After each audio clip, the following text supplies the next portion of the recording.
The world has changed. America has changed.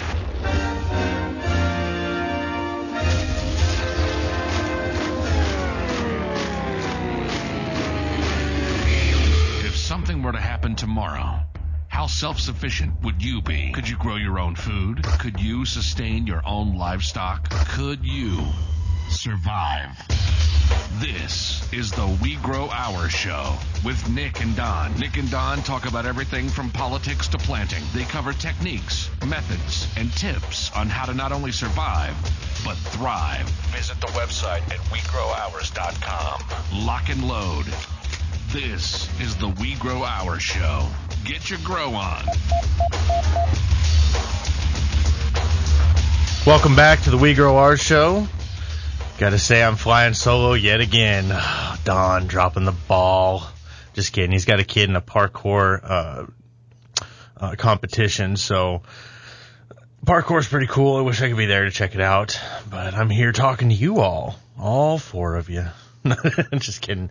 So I thought that this would be a great opportunity to go over rabbits, since that's kind of what I do mostly. My whole focus has been controlling my own food supply. Control what you eat from seed to meat has been the tagline. And for a lot of people out there, we don't have a quarter acre plus. We don't have acres of land. My little backyard is like 75 by 50, somewhere around there. It's on 1/10 of an acre, itty bitty little place. And I don't know. I think that rabbits are the way to start. And so we'll get into that. I'll give a little bit of my Rabbits 101 class. And so all of you listening, you get a $15 value just for listening to the radio. Congratulations, you're a winner. Anyway, so starting off, why rabbits? Like I said, they're HOA friendly. They live in a very small space. They're great. So they're very efficient. They're efficient on space as well as on feed. It costs about 9 pounds of feed for every 1 pound of beef that you produce. So with rabbits, you give me 9 pounds of feed, I'll produce 6 pounds of rabbit.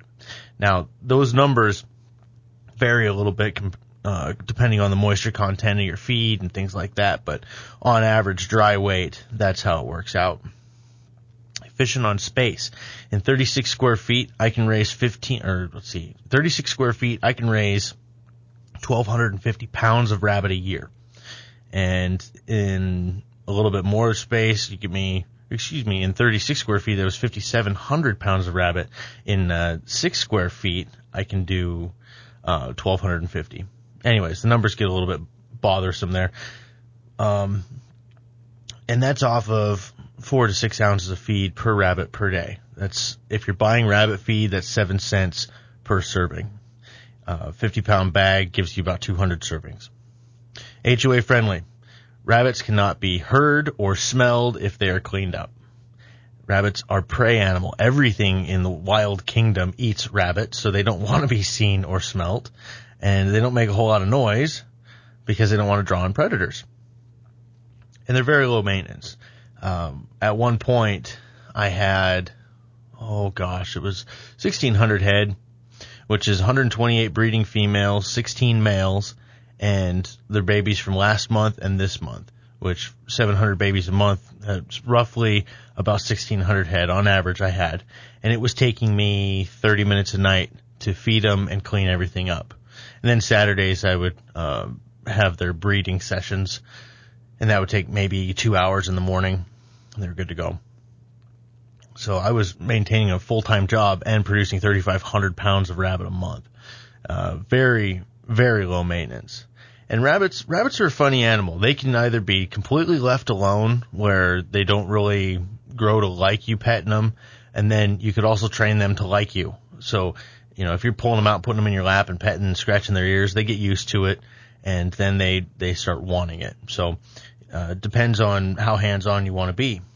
Because I'll tell you, half an hour to feed and breed everybody, feed and clean everybody in an evening, that's without reaching in and petting everybody and scratching ears and stuff. I had a few does that I swear they wouldn't eat until I reached in and scratched their ears. Kind of funny. But anyway, so another reason is health reasons. Their percentage of protein is higher than any of the acceptable food, the acceptable meats on the market. For example, chicken is just under 20%. Rabbit is at 21.5% protein content. That means that half a pound of rabbit will give you 75 grams of protein per year. So, or excuse me, per day. So if you eat half a pound of rabbit a day, you're getting all the protein you need if your diet requires 75 grams. Now, if you're a muscle builder and looking at 300 grams of protein, well, you just eat another half a pound in the evening. You're good to go. Or 2 or 3. Percentage of fat is also very low. It's under 10%, whereas chicken is just slightly over 10%. Lamb is up there around 25%. And, of course, good old-fashioned pork is at 45% percentage of fat. Cholesterol is also really low. We don't have to go through all of these, though. It's just a real healthy, lean meat. So speaking of the numbers there, you need to determine the size of your rabbitry. So the questions are, how many people are you feeding? How often do you want to eat rabbit? And how much space, time, and money are you willing to dedicate to this endeavor? So how many people are you feeding? One breeding female, pushed to her limits, will produce 320 pounds of rabbit per year. That's breeding her every 45 days, and if she's averaging 64 babies a year, that'd be 8 kits per kindle and 8 times per year. So she can produce a lot of meat. How often do you want to eat rabbit? Now, some people have worked out that they have a cow or a steer or something that they want to put in the freezer, some pigs, goat meat, any of those things. And if you have that worked into your homestead, you don't have to plan on eating rabbit every day. But, like I said, that 320 pounds of live weight per year is great, but you're going to wear out your dough kind of fast. So if you want to give her a break, you have something else in there or increase the number of rabbits that you have. So, bare minimum, I would have 1 breeding female per member of the household, even if you have other sources of meat. And then 1 buck will breed up to 16 females. I run them at about 8 females to 1 buck. That way he remembers their names. Don't want awkward situations. Anyway, I don't know if that happens amongst rabbits, but if I forget a girl's name, it's really bad. So I don't want to put my buck through that. Also, how much space, time, and money are you willing to dedicate to it? Now, they are very efficient. They are very prolific. They are great livestock to have. But you're gonna invest in the startup. You're looking at about $100 to $150 per animal, not buying the animal, but all of the equipment needed and everything. So if you have 6 rabbits, you're going to need 6 cages. And, if you're buying the cages from me, usually if I have rabbits on hand, I give them with the cages. Let's see. Also, if you're living in a little apartment in the middle of downtown Phoenix, yes, it's possible to raise 1,250 pounds of rabbit a year, but I don't always recommend it. So you're going to have to dedicate some space to your endeavor. And if you're one of those guys that's working, a 9 to 5 and then driving forever a night and you've got nobody to back you up, you're going to want a smaller rabbitry than what I had. Anyway, breed selection. There are lots and lots and lots of rabbits out there. And I'm not going to go through all of the breeds and their various awesomeness stats. I've basically, when it comes to meat rabbits, I have put them into 2 categories. That's the large and fast and the small and round. The large and fast group are your Palominos, the New Zealand Whites, American Blues, and the like. These rabbits, they'll get up to 5 pounds in about 8 to 10 weeks, and they get there fast. Now, their meat to bone ratio is a little bit skewed towards the waist side. But, so when, let's see, we're listening to Independent Talk, 1100 KFNX. If you have any questions about raising rabbits or anything that we've talked about before, you can give us a call at 602-277-5369. And, this is, the WeGrowOurs show. And if you've got any questions, give us a call. So join us right after the break, and we'll finish discussing breed selection.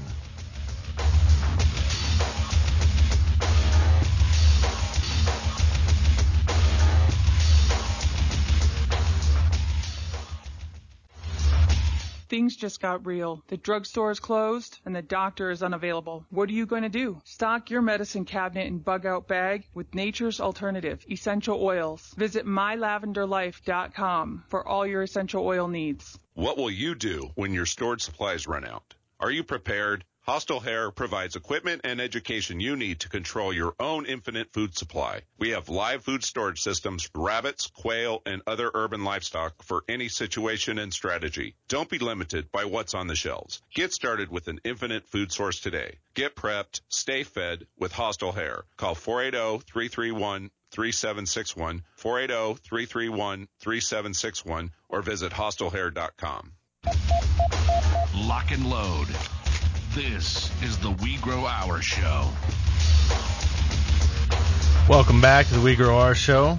Today we are discussing Rabbits 101. And before the break, we talked a little bit about breed selection, determining the size of your rabbitry, why you should get into rabbits in the first place. And, of course, where we were left off was the large and fast group of rabbits, which is the ones that get up to about 5 pounds in 8 weeks. And that's birth to butcher right there. Very efficient on time. It doesn't take a whole lot to get your numbers up. There's a saying in the meat industry that if you want to raise 1,000 pounds of meat, you get a steer. You want to raise 10,000 pounds of meat, you get some rabbits. They do a heck of a lot better job. This is coming from a cattle guy originally, so I've got clout, man. Anyway, I have broken it down to 2 different groups. You've got the large and fast group and also the small and round group. Well, we talked about the large and fast. The small and round are more of the Californians, the Champagnes, and the Rexes. And these guys are really awesome when it comes to meat to bone ratio. But they don't grow as fast as the New Zealand Whites and the large and fast group. They get to about 3.5 pounds in the 8 weeks. But they get fat just looking at food. I think I belong to this group. But anyway, we just had a guest join us. We've got the awesome Morganic in studio now. Oh, so we're talking a little bit about rabbits. So Morgan, have you eaten rabbit before? You have eaten rabbit. Did you like it? I loved it. Oh, technical difficulties. It's lean and delicious. Lean and delicious. That's what I like to hear. See, my problem is it's super lean and delicious, but I end up wrapping it in bacon. So the lean part goes out the window, and I'm left with awesome. But anyway. Savory. That's right. And what's funny that we're actually at the point where I talk a little bit about housing choices in raising rabbits. And one of the issues that's out there is housing is really expensive for rabbits. And the pet stores, they have these hutches that are like $170, and they're made out of wood, and they're like moving back and forth. And so when I saw that, I mean, when I first got into raising rabbits, I was buying every hutch that I could on Craigslist, and I was going broke saving money. And they're selling them for like $20 a piece, and I soon learned why. When you put wood next to a rabbit, they're going to chew the heck out of it. And so basically he bought them a $170 chew toy. And just throw them a 2x4. They'd be just as happy. They'd be happier. But anyway, so why don't we take a break from the Rabbits 101 discussion and move on to our fabulous guest that we have in today, who was transportationally challenged, I take it? It involved bikes. Riding, then loading the bike into a truck, which defeats the purpose. You can't ride a bike to Phoenix from Tempe. Yeah, it's a bit of a hike. Manner. It's a bit of a hike. It's funny. I used to be a thinner man, and in those days, I was riding a bicycle. Maybe I should start again. But we rode 50 miles for like a scout thing, and never again. No. Never again. That was like, I don't enjoy it that much. I mean, a bicycle to like the park to hang out with friends, yeah, sure. You would need like a pillow to be securely fastened upon your seat. Oh, no. Yeah, I didn't want to go there, but since you brought it up, yes, pain. Lots of pain. It was bad. Anyway, so I commend those that ride bicycles and the brave ones that endure the roads and the craziness, and that's you, I guess. I'm one of those. Oh, They you're were so Tour de brave. Tempe. Tour de Tempe. Mm-hmm. See, I don't know of these things. I should subscribe to more healthy groups on Facebook. My groups are like, how to get fat in 3 days or less. Rabbit and bacon. Rabbit and bacon. That's right. We have cantaloupe. They say it's very healthy, but we're going to wrap it in bacon and see if we can change that. Anyway, speaking of traveling, was that a good segue? Did I do that okay? No? Worked on that? Fancy. Yeah. Smooth. How about this one? Speaking of New Zealand whites, there you go. See, There we go. we recently we had Morganic in before her trip to New Zealand, and now we're going to do the follow-up, and she's going to teach us all of the awesomeness that she learned over there. Ready, set, go. Oh, No, just mate. It was quite a trip. Yeah? That's as much New Zealand accent I could throw down. But it was Everyone good. told me I sounded like a drunk English person. Wow. Yeah. I'd say that's an accomplishment. They were not impressed at all That's by my funny. Kiwi accent. That is awesome. So you went over there. Now, a little bit of a follow-up. Who are you and what do you do? Cool. So my name is Morgan Coffinger. I'm the founder of Bokashie Evolution. That is a Tempe-based startup business that educates, provides Arizona with an all-natural compost accelerant and kits as well so that you can ferment your food scraps. Doesn't require any water, no turning. You can add meat and dairy products as well. So it's a perfect solution for Arizona. That is pretty awesome. And I like the no water added. It just uses too. the stuff that's already, the moisture that's already in your food scraps, right? Exactly. Beautiful. Now, you have some products online. I'm talking about the one that looks just like a 5-gallon bucket. Let me know what comes in that, and like what can our customers expect, or our listeners, if they order that? It's a bucket of magic and Magical gold bucket. and rainbows and handmade Bokashie. Awesome. So as you were quick to assess, it is a simple 5-gallon bucket. It's not advanced technology that is for the few and the many are left struggling. It's a 5-gallon bucket. It's a white bucket, food grade bucket that anyone can find themselves with an airtight lid. Perfect. Inside this bucket, you will find a 2-month supply of Bokashie and instructions on how to ferment all of your food scraps. And I mean the spaghetti that's in the back of the refrigerator and the cheese. Scary spaghetti. Don't touch it. Yeah. And like the moldy cheese and the bread. However, you wouldn't add tons of moldy items to your bucket, but pretty much anything that would ever go into your mouth would go into the bucket. And you ferment it, you pickle it, and then you bury it in your garden bed, and you can grow directly on top of it within 30 days. Nice. Fast. That is pretty cool. Now, I remember our discussion from before. There's actually a type of alcohol that's produced in the process. And does that stay there the whole time, or is there something else that consumes that alcohol, or does it go away once you open it up? It goes away the second you open the buckets. You'll get a nice little whiff of an alcohol-based gas, which is called ester, not to be confused with ether. Okay. Ester. Ester. Not as fun. Not as fun. Not as fun. Can't Can't put it use on it a here. rag and get a date. Oh, did I say that out loud? Did I just get kind of creepy? I mean, we are in a padded room, so, I'm right at home. You've also made a rabbit droppings flame gun. Yes, the rabbit poop powered flamethrower. It's You're one on of my. TV. Yeah, I'm kind of a big deal. Radio show hosts on Sunday afternoons. I mean, that's the epitome of success right there. You I've nailed made it. I've made it. Bow down to this man. Please do.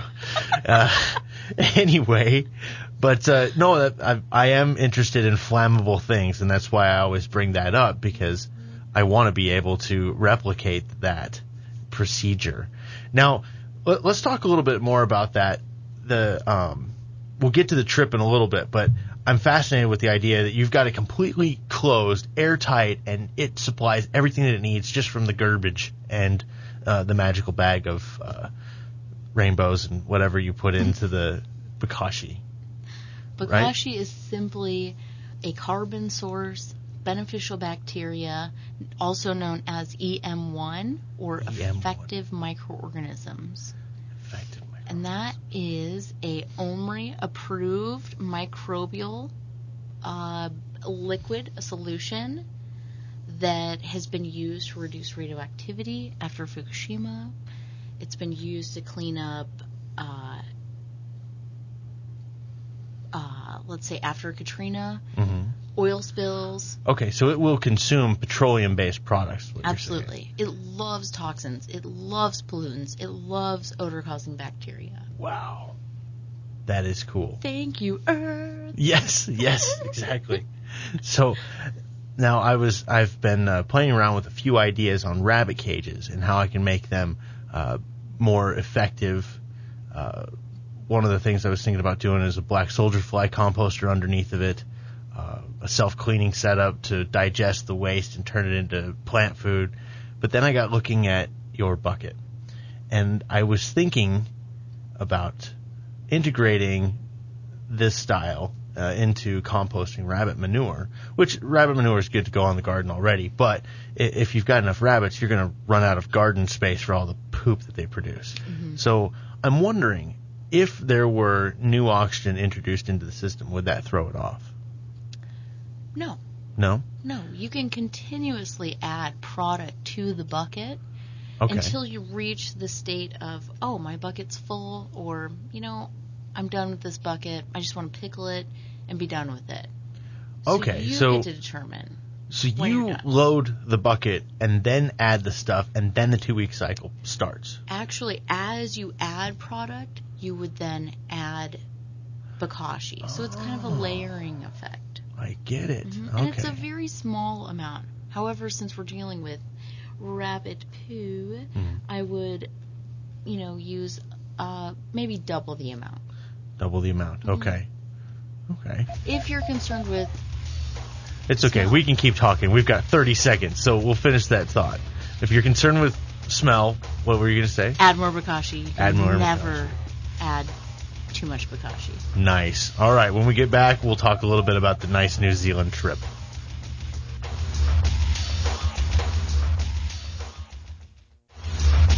Things just got real. The drugstore is closed and the doctor is unavailable. What are you going to do? Stock your medicine cabinet and bug-out bag with nature's alternative, essential oils. Visit mylavenderlife.com for all your essential oil needs. What will you do when your stored supplies run out? Are you prepared? Hostile Hair provides equipment and education you need to control your own infinite food supply. We have live food storage systems for rabbits, quail, and other urban livestock for any situation and strategy. Don't be limited by what's on the shelves. Get started with an infinite food source today. Get prepped, stay fed with Hostile Hair. Call 480-331-3761, 480-331-3761, or visit hostilehair.com. Lock and load. This is the WeGrowOurs show. Welcome back to the WeGrowOurs show. We've got an in-studio guest, minus Dawn. Yeah, no Dawn today, but that's okay. The one who replaced him is definitely prettier. Thanks. Well, I mean, that's not saying much. It's Dawn. I mean, come on. Dawn, I'm in a pink tutu, so I totally beat you. Okay, the only way Dawn can recover from this is if he wears a pink tutu next time we record. Wait, I did something horrible. I don't want him to do that. No, please don't. Okay, apparently we want that, so let's do it. I'll leave it for him. Oh, gosh. But then I've got a dang pink tutu that's going to be floating around in my truck, and my wife's going to be like, what the hell is this? Red flag! Oh my gosh, train of thought derailed. Well, if you're tuning in to listen to a serious radio show on how to grow your own food, you are mistaken, friendos. We are not serious here. We, life's got to be, this is serious stuff. You need to grow your own food. You need to take control of what you eat. You need to do all that stuff. You need to be independent. But you know what? Have a good time doing it. Don't be square. This is not doom and gloom hour at the WeGrowOurs show. So we have a lovely guest in. I refer to her always as Morganic because that's the awesomest name ever. Tell us a little bit about yourself. So my name is Morgan Coffinger. Sometimes I go by Morgan Lulu, Morganic. I love to compost my food scraps. There you go. And that's what I teach people how to do with a waterless style of composting that doesn't require any turning. There's no harmful odor. You can add meat, dairy, fish, cheese. All of that can go into a bucket, and it's perfect for our desert climate. Nice. I love that. Now, when we talked a little bit before, you slightly mentioned keep off of the super moldy stuff, and that's probably because mold and bacteria do battle. They go into hardcore battle. Yeah, we don't need that. In fact, if you remember, penicillin and all of its derivatives are mold-based, and they go into your system and they kill bacteria. So just remember that. There's like little sword battles between them. That's how I personify the situation. Anyway, back to you. So you recently did an expedition out to the land down under, well, a neighbor of Australia, New Zealand. Mm-hmm. So what did you learn? What did you do? It was super awesome. Inform us. So I went to New Zealand because they have this huge Bokashie food waste recycling movement. And in college, I studied grassroots movements. And when I realized that New Zealand was the first country in the world to pass a zero waste policy, I said, aha, there was a successful grassroots movement there. I must go and see it. And I had been already in contact with a Bokashie manufacturer, Mr. Bokashie, a.k.a. the fabulous Neville Burt. Neville Burt. And he said... Coolest name ever, Neville. Neville. Yeah. Morgan, come on down. There's so much to see. Yeah? That's a really bad accent. Apparently drunken English level. My gosh. I've been drinking water all day, Nick. Okay. Yeah. That's awesome. So he said, come on down. There's actually... So I had painted this beautiful picture in my head where there were a bunch of Morgans in the world that are like, oh, I love Bokashie composting, and let's rally around, and we're going to create legislation, and we're going to get it passed, and the whole island in the Pacific will then become zero waste. And he said, Morgan, that's pretty true. I mean, that is our intention, however, we're not there. Mm-hmm. But at least we have legislation with some teeth, so it's gone from the bottom to the top, and now it's being filtered back down to the bottom.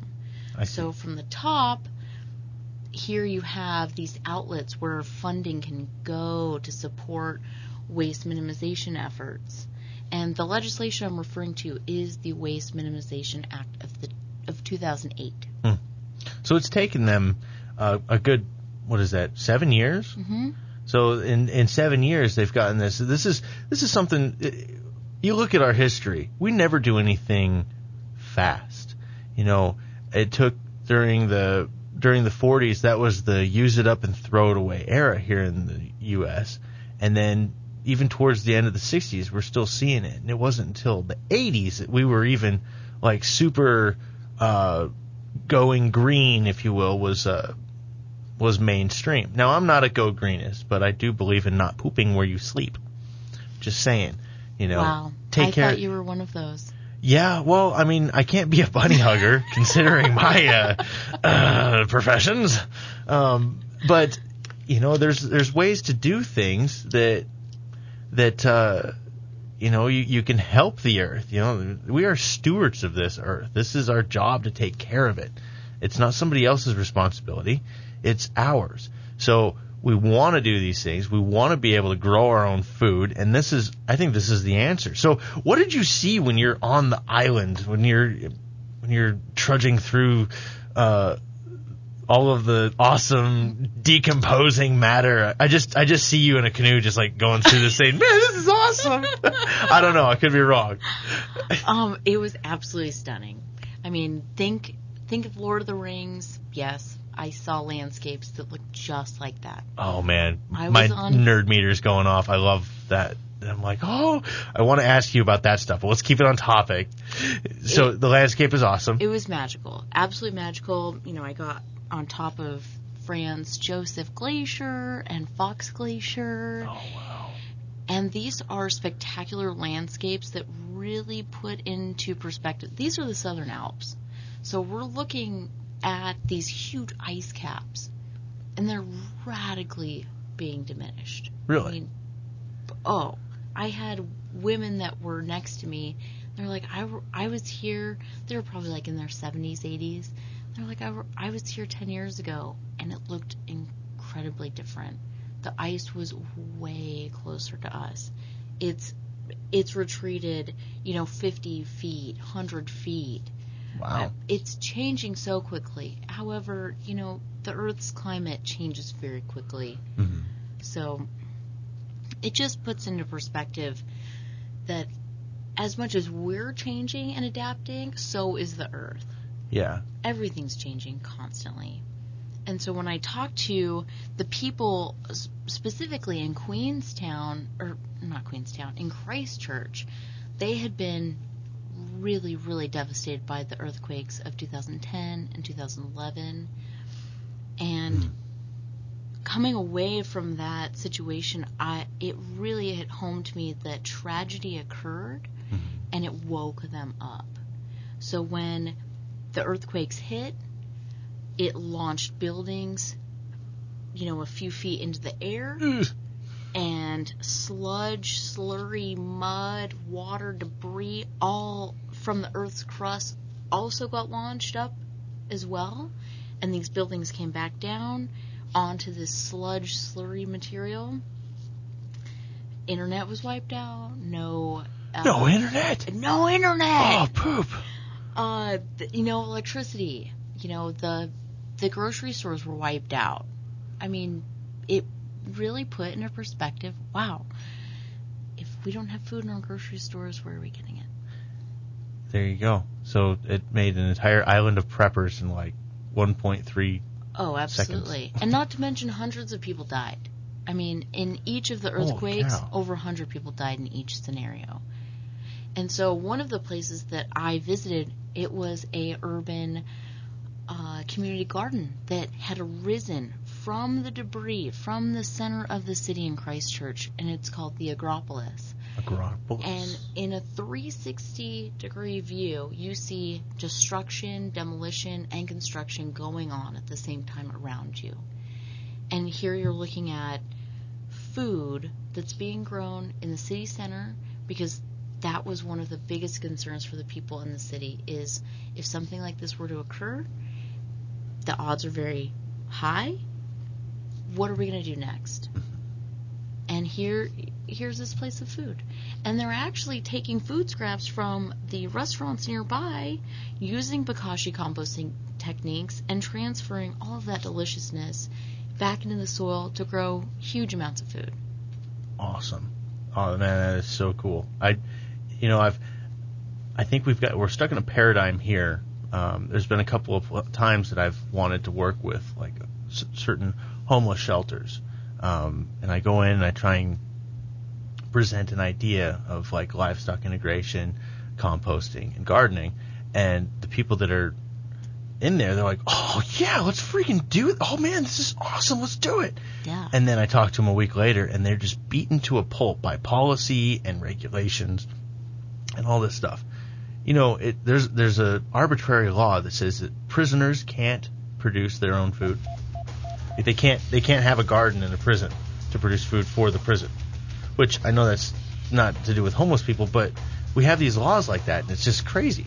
But anyways, when we come back from the break, we'll talk a little bit more about this stuff and more. So stay tuned.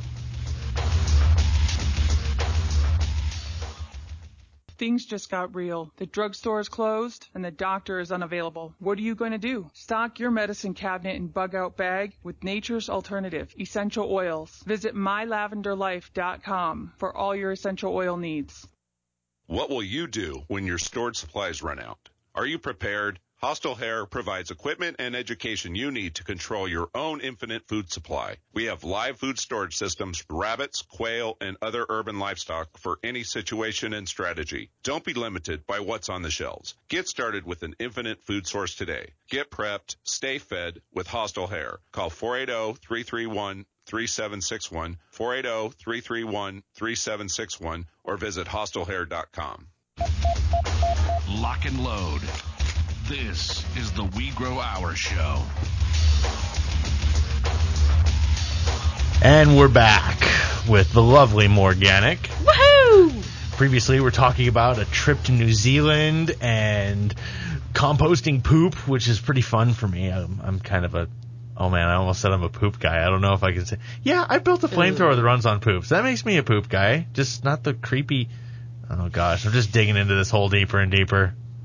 I hate it. Speaking of holes, you can bury your food scraps in a There hole. you go. You know what, doggone it? You're absolutely right. There, segue of the century right there. Thank you much. From the girl in the pink tutu. The Jamaican fanny pack. Fanny packs. That's awesome. I'm taking a picture of this. Please do. This is going to be awesome. Anyways, who are you and what do you do? Who is your daddy? What does he do? Of course we went to Arnold. So my name is Morgan, a.k.a. Morganic, and I teach people how to ferment their food scraps in a water-efficient manner here in Arizona. It's the perfect way to increase your yields with using very little water. Like it. Yeah. Now, where can people find you? Yes, website. You're so good.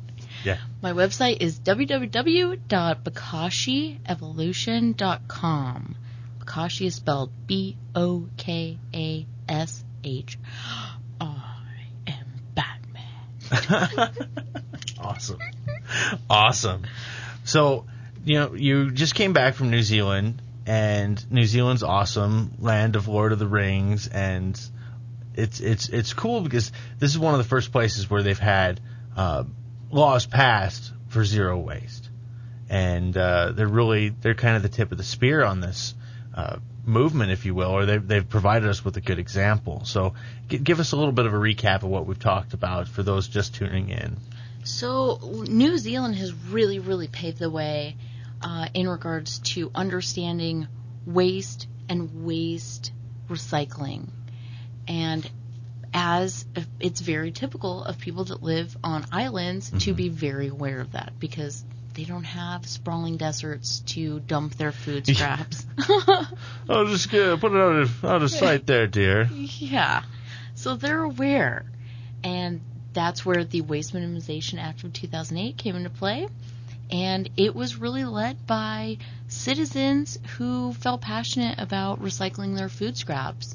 And they pressured their lawmakers into passing this legislation. And from there, having the legislation, they were able to, kind of give teeth to the movement and be able to redirect funds for waste minimization education. So oftentimes, I met with the coolest people in the world. Of course. Oh my gosh, they're everywhere. These women, and they traditionally were women. They were corporate consultants. They would talk to large corporations about their waste and show them how to reduce their waste. But then they all ended up going back to the schools, the public school system, and now they're waste educators. And they teach at pep assemblies, and they teach Bokashie composting. And when people tell me that Bokashie composting isn't easy, I tell them, well, I just saw preschoolers do it in New Zealand after tea time. I think you can do it. Wait a minute, they have tea time in preschool? In preschool. Oh, wow. That's raising your kids right there. I love it. That's cool. So we're on KFNX right here, Independent Talk, 1100 KFNX. If you have questions about composting, now's the time, folks. Please call in at 602-277-5369. We have the lovely Morganic in studio here, and she's an expert in composting, especially the Bokashie kind. Mm-hmm. Now, we've talked about this a little bit before, but what's the breakdown? Are you losing some of the stuff that's in there? Like in regular composting, a lot of it goes out as CO2 because the bacteria breathe in oxygen and produce CO2. But you're in a closed system, airtight bucket. So give us a rundown on how this thing works again. You're actually going to maintain all of the nutrients that you put into the bucket. You're also going to maintain all of the moisture that you put into the bucket. So, again, you're not adding water, you're not turning it, and you're not losing any of those nutrients. In an outdoor compost pile, you got to water it constantly, you got to turn it, it gets hot, and a lot of those nutrients get burned off. So, at the end of the day, you're just basically putting in charred earth back into the soil. With Bokashie, you're putting in nutrition-rich, water-retentive goodness that you put directly into the soil, you cover it up, and it stays wet in the soil. And at that point, the nutrients are able to be absorbed by the plants on the cellular level. So it's ready to go food. Ready to go. I love it. I'm going to put one of these systems under a rabbit cage. It's going to happen. Totally. It's going to happen. It's going to be like a little turn dial that allows the manure to drop into the bucket, just a little, just this little right in there. And that's the noise you're waiting for. I could see it. You're like, is he going to make the fart noise? He did. He made the fart noise. Was it going to be the machine gun noise or the fart noise? Listen, I just turned 30, and I've still, my mom's like, are you ever going to grow up? Nope. Nope. That's it's a trap. Don't ever grow up. But anyway, so I'm jealous because New Zealand is one of those places I really want to check out because I am a Lord of the Rings nerd. I mean, I don't know everything about everything in the show, but I really enjoyed it. It's a beautiful landscape. And now, we were talking before about the earthquakes, and I don't think it really got reported here that New Zealand was hit so hard. But what did you see there? But I saw destruction. I mean, we're talking years after the earthquakes. The most recent was 2011. It looked like a bomb had gone off. I mean, Really? There were still sections of downtown Christchurch that you couldn't even access. Barricades, big cranes, construction going on. Now, any construction that's going on in that area, you can't build any taller than, I believe, 1 story. Really? They just built this huge stadium, which of course is taller than that. I mean, it's a hazard. It's a big deal to build in that type of environment.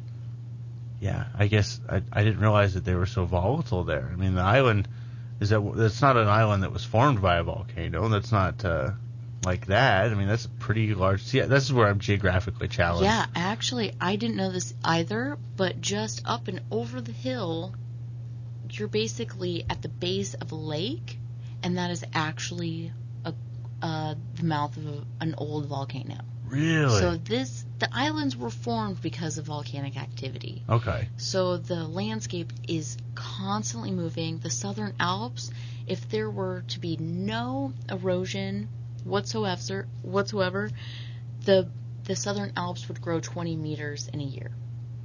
I mean, that's a ton. They grow 20 meters. That's a lot ridiculous. Of geologic activity. Yeah. No wonder. Yeah, I don't think I'd build a house much taller than 5 foot tall. No. I'm just kidding. I need a little bit taller than that. I am a short person, but not that short. Anyway, so how do people get a hold of your awesome products? Well, I'm based in Tempe. Okay. You can always check me out at my website, BokashieEvolution.com. And, I'm here. I'm here to go into schools and to visit businesses and to go into your backyard and show you this awesome technique. That's cool. So you're doing consulting then. You're going Sure. You're going to the individuals. Now, do you have any events coming up where people can come listen to you talk or anything like that that's on the docket? Or is that something that you and I need to organize? Yeah, we do need to organize that. In fact, Earth Day is coming up. Who wants me to come to the Earth Day event? Hey, there you go. So any teachers out there, any principals, if you can handle listening to our kinds of humor. If I remember right, my principal wasn't always that fond of it. At least he was able to fake that he didn't like it.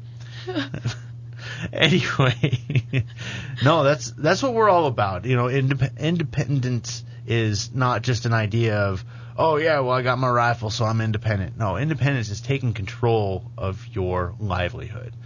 Grab a hold of your food, your fuel, your medicine.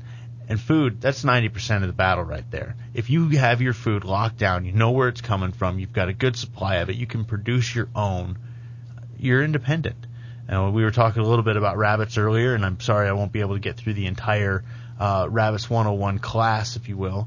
But the bottom line is, you know, raise rabbits, raise quail, raise fish, get a hold of your food supply, and you will be independent.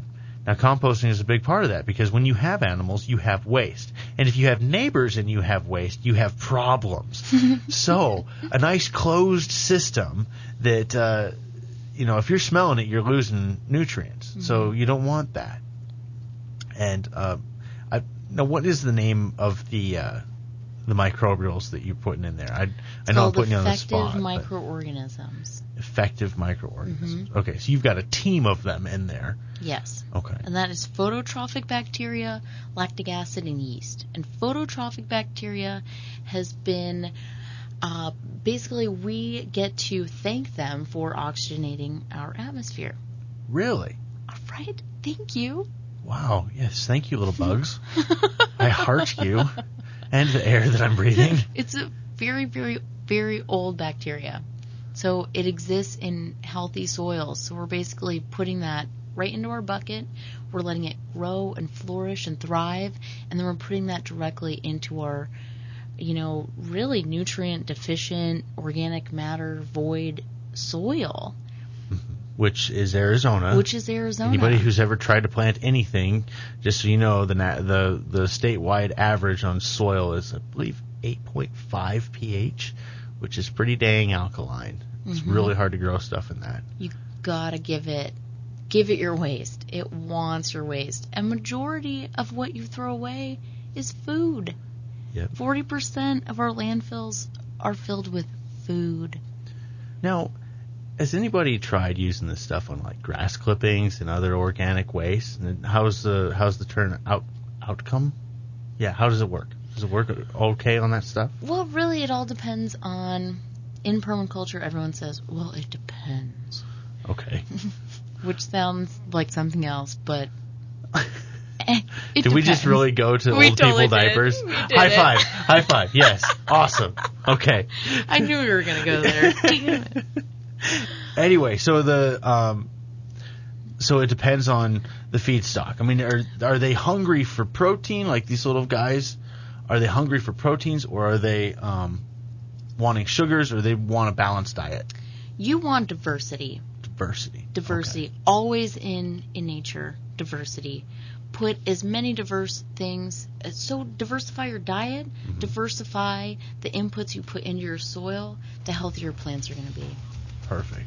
Well, that is a good finishing note. Check us out on the website, WeGrowOurs.com. And what's your website again? One more time? BokashieEvolution.com. BokashieEvolution.com. Check her out. Check us out. Get on the Facebook.com/WeGrowOurs. Give us a like. Tell us what you thought. Tell us what you didn't like, what you did like. And, have a good one.